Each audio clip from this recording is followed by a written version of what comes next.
बिस्मिल्लाहिर्रहमानिर्रहीम। अस्सलाम वालेकुम अज़ीज़ तलबा व तलबात। आज हम जमात नाहम का सबक नंबर 5 कलीम और मिर्ज़ा ज़ाहिरदार बेग के सबक की वजाहत के साथ तशरीह करेंगे। ये हिस्सा स्वयं में आगाज़ करते हैं। गर्ज मिर्ज़ा ने अपनी चर्ब ज़बानी का मतलब होता है मीठी बातें करने वाला, से चनों को घी की तली दाल बनाकर अपने दोस्त कलीम को खिलाया कि मिर्ज़ा ने चनों की इतनी तारीफ़ें की कि कलीम को चने जो हैं वो बहुत अच्छे मालूम होने लगे, क्योंकि कलीम को बहुत शदीद भूख लगी हुई थी। कलीम भूखा तो था ही, इसको भी हमेशा से कुछ ज़्यादा मज़ेदार मालूम हुए। यानी चने तो वो खाता रहता था, लेकिन पहले से ज़्यादा मज़ेदार मालूम हुए। मिर्ज़ा ने घर जाकर एक मैली दरी और एक कसीफ सा तकिया, हल्का सा, कसीफ कहते हैं हल्का सा तकिया, भेज दिया। दो ही घड़ी में कलीम की हालत इस कदर तब्दील हो गई। मुतग़य्यर होना इबरत का मकाम है। या तो खलवत खाना और इशरत मंजिल में था, या अब एक मस्जिद में आकर पड़ा, और मस्जिद भी ऐसी जिसका थोड़ा सा हाल हमने ऊपर बयान किया। घर के अलवाने नेमत यानी घर की नेमतों को लात मार कर निकला था, तो पहले ही वक्त चने चबाने पड़े, तो पहले ही वक्त में चने खाने पड़े। ना चराग मिला, ना चारपाई, ना बहन, ना भाई, ना मोनिस, ना कोई उससे मोहब्बत करने वाला, ना गमख्वार, ना गम बांटने वाला, ना नौकर, ना खिदमतगार। मस्जिद में अकेला बैठा था, जैसे कैद खाने में हाकिम का गुनहगार, या कफ्स में मुर्गे नो गिरफ्तार। कफ्स कहते हैं पिंजरे में जैसे मुर्ग गिरफ्तार होता है, और कोई होता तो उस हालत पर नज़र करके तंबी पकड़ता, यानी इबरत पकड़ता, अपनी हरकत से तौबा और अपने अफ़ाल कहते हैं कामों से इस्तग़फ़ार करता, और उसी वक्त नहीं तो सवेरे गजरदम सुबह सवेरे बाप के साथ नमाज सुबह में जा शरीक होता। लेकिन कलीम को और बहुत से मज़मून सोचने थे, लेकिन कलीम ने ऐसा ना किया कि उसने बाप से माफ़ी अभी तक नहीं मांगी, ना उसका दिल चाहा। सुबह होते आंख लग गई तो मालूम नहीं मिर्ज़ा या महल्ले का कोई अय्यार टोपी, जूती, रुमाल, छड़ी, तकिया दरी, यानी जो चीज़ कलीम के बदन से मुनफ़िक कहते हैं अलग और इसके जिस्म से जुदा थी, लेकर चंपत हुआ गायब हो गया। यूं भी कलीम बहुत देर को सो के उठता था, और आज तो एक ख़ास वजह ये थी, या एक वजह ख़ास थी। कोई पहर सवा पहर दिन चढ़े जागा तो देखता क्या है कि फ़र्श मस्जिद पर पड़ा है, और नींद की हालत में जो करवटें ली हैं तो सैरो गर्द का बबूत कहते हैं गर्द व गुबार, और चमगादड़ों की बीट का जमात बदन पर थपा हुआ है। परेशान भी हुआ, हैरान भी हुआ कि कल्बे माहियत होकर फितरत को बदलना। कल्बे माहियत का मतलब है होकर मैं कहीं भुतना तो नहीं बन गया, यानी मैं कहीं भूत तो नहीं बन गया। मिर्ज़ा को इधर देखा उधर देखा, कहीं पता नहीं। मस्जिद थी वीरान, इसमें पानी कहाँ, कि मस्जिद में पानी भी नहीं था। सब्र करके बैठा रहा कि कोई अल्लाह का बंदा इधर को आ निकले तो उसके हाथ मिर्ज़ा को बुलवाऊं, और या मुँह हाथ धोकर खुद मिर्ज़ा तक जाऊं। इसमें दोपहर होने को आई। बारे एक लड़का खेलता हुआ आया, जूं ही जीने पर चढ़ा, जीने कहते हैं सीढ़ी पर, कि कलीम इससे अर्ज़े मतलब करने के लिए लपका, यानी कलीम उससे कहने के लिए दौड़ा।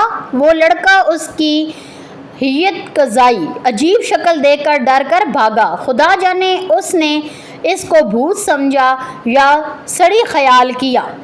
कलीम ने बोतेरा पुकारा, बोतेरा बहुत ज़्यादा उस लड़के को पुकारा। इस लड़के ने पीठ फेर कर ना देखा। नाचार बेबस होकर कलीम ने बहज़ार मुसीबत दूसरे फाके से शाम पकड़ी, और जब अंधेरा हुआ तो उल्लू की तरह अपने नशेमन से निकला, घर से निकला, सीधा मिर्ज़ा के मकान पर गया, और आवाज़ दी तो ये जवाब मिला कि वो तो बड़े सवेरे के कतब साहिब सदारे हैं कि कब से गायब हैं, सुबह सवेरे से। اس کا اصل مطلب جو ہوتا ہے وہ انتقال ہو گیا۔ کتب صاحب سدھارے۔ کلیم نے چاہا کہ اپنا تعارف ظاہر کر کے ممکن ہو تو منہ ہاتھ دھونے کو پانی مانگے اور مرزا کی پھٹی پرانی جوتی اور ٹوپی، تاکہ کسی طرح گلی کوچے میں چلنے کے قابل ہو جائے۔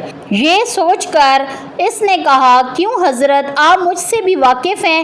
اندر سے آواز آئی، ہم تمہاری آواز تو نہیں پہچانتے، اپنا نام نشان بتاؤ تو معلوم ہو۔ کلیم، میرا نام کلیم ہے اور مجھ سے اور مرزا ظاہردار بیگ سے بڑی دوستی ہے، بلکہ شب کو میں مرزا صاحب ہی کی وجہ سے مسجد میں تھا۔ اگلا صفحہ دیکھیں، صفحہ نمبر 33 ہے آپ کی کتاب کا۔ گھر والے، وہ دری اور تکیہ کہاں ہے جو تمہارے سونے کے لیے بھیجا گیا تھا؟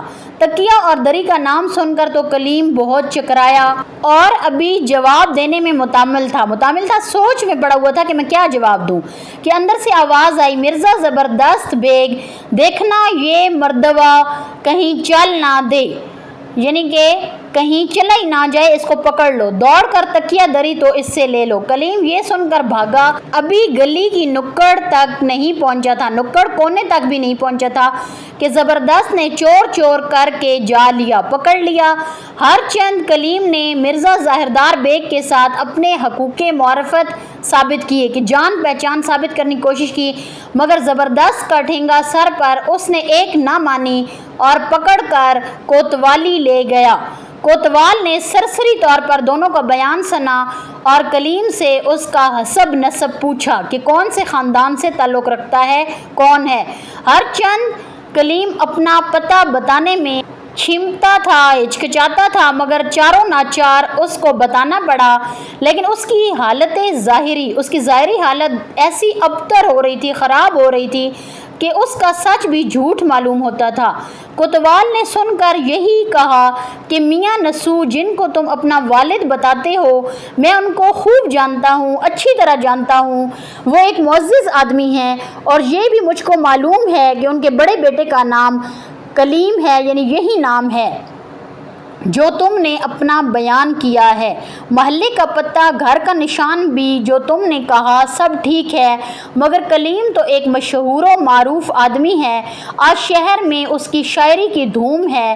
تمہاری یہ حیثیت کہ ننگے سر ننگے پاؤں، بدن پر کیچڑ تھپی ہوئی، مجھ کو باور نہیں ہوتا، یعنی مجھے یقین نہیں ہوتا کہ تم وہی کلیم ہو جو تم بتا رہے ہو کہ میں نسو کا بیٹا ہوں۔ کوتوال نے کہا، ان کو حوالات میں رکھو، صبح ہو تو میں ان کے والد کو بلواؤں تو ان کے بیان کی تصدیق کروں۔ کلیم یہ سن کر رو دیا اور کہا کہ میں وہی بد نصیب ہوں جس کی شعر گوئی کا شہرا چرچا آپ نے سنا ہے۔ آپ کو یقین نہ ہو تو میں اپنے افکار تازہ سناؤں، یعنی تازہ کلام سناؤں۔ چنانچہ کل شب کو جو کچھ مسجد و مرزا کی شان میں کہا تھا سنایا۔ اس پر کوتوال نے اتنی رعایت کی کہ 2 سپاہی کلیم کے ساتھ کیے اور ان کو حکم دیا کہ ان کو میاں نسو کے پاس لے جاؤ، اگر وہ ان کو اپنا فرزند بیٹا بتائیں تو چھوڑ دینا، ورنہ واپس لا کر حوالات میں ہی رکھنا۔ یہ عزیز طلبہ و طالبات، آج ہمارا سبق نمبر 5 کی وضاحت مکمل ہو چکی ہے۔ آپ سے گزارش ہے کہ اگر آپ لوگوں نے میرا چینل ابھی سبسکرائب نہیں کیا تو چینل کو سبسکرائب کر دیں۔ جزاک اللہ، اللہ حافظ۔